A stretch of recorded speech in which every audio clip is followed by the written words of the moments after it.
Pour en finir avec la fonction gamma, voici quelques notions supplémentaires. Donc déjà, la fonction gamma, il faut bien comprendre qu'à la base, c'est une fonction qui est définie non pas sur R, mais sur C. Donc on peut définir cette fonction-là de la même manière que sur R, en posant cette fois-ci la z associe t puissance z-1 exponentielle moins t. On retrouve derrière que cette fonction-là cette intégrale-là existe si et seulement si la partie réelle de z est strictement positive. Donc ça c'est la fonction gamma. Donc rassurez-vous, vous en tant qu'élève de filière PC, on ne devrait pas vous embêter avec la fonction gamma d'une variable complexe. Mais vous remarquez qu'on retrouve la même propriété que celle qu'on a rencontrée dans l'exo 866, gamma de x plus 1 égale x gamma de x. Et il faut comprendre que cette fonction gamma a été particulièrement étudiée parce qu'on peut y voir dedans une sorte de prolongement de la fonction factorielle, entre guillemets, des factoriels, à l'ensemble des nombres complexes. Donc après, ce qui m'intéresse particulièrement ici, c'est pas tant la version complexe, mais c'est plutôt de comprendre que cette fonction gamma peut se retrouver sous différentes écritures, suivant les exercices que vous allez avoir. Donc vous voyez, par exemple, ici, la fonction gamma, on peut démontrer qu'elle est égale à 2 fois cette intégrale-là. Donc comment démontrer cette égalité? Il s'agit d'un simple changement de variable. Vous voyez, ici on avait exponentielle moins t, on passe à exponentielle moins u carré, ce qui sous-entend qu'on a remplacé, qu'on a fait le changement de variable, t égale u carré. Et effectivement, si on pose ce changement de variable, vous verrez, c'est quasiment immédiat, on trouve cette écriture. Une autre version de la fonction gamma, c'est cette écriture-là.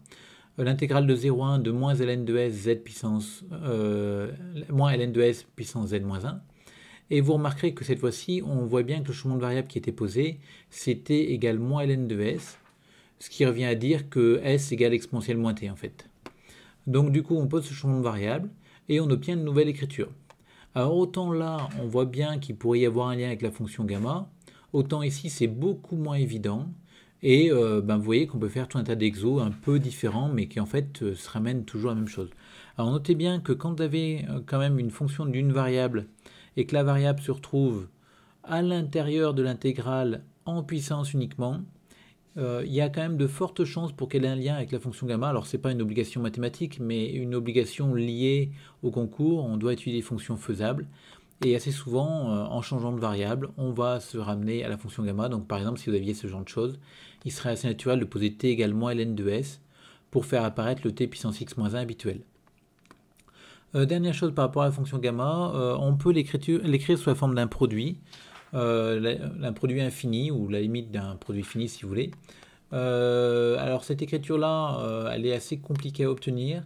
Si vous voulez, vous pouvez regarder l'exercice numéro 578, qui est un exercice min-pont, dans lequel justement on vous demande de démontrer ce résultat-là à la fin. Donc pour démontrer ça, comme je vous dis, c'est assez long et technique. La première chose qu'on vous demande de faire, c'est de faire un changement de variable pour exprimer Tn à l'aide d'une intégrale sur 0n. Ensuite, on va faire de la convergence dominée de cette suite d'intégrales ici, pour calculer les limites de cette suite d'intégrales. Et pour faire de la convergence dominée, on va poser donc cette fonction-là sur 0n et 0 au-delà, ce qui nous permet de nous ramener une intégrale de 0 à plus infini.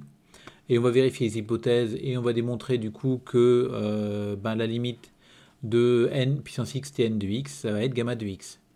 Enfin, pour terminer, il faut regarder le tn de x, qu'est-ce qu'il vaut, et le transformer un petit peu l'écriture, et vous voyez que ça fait apparaître des polynômes, etc. Donc c'est loin d'être immédiat, mais on y arrive.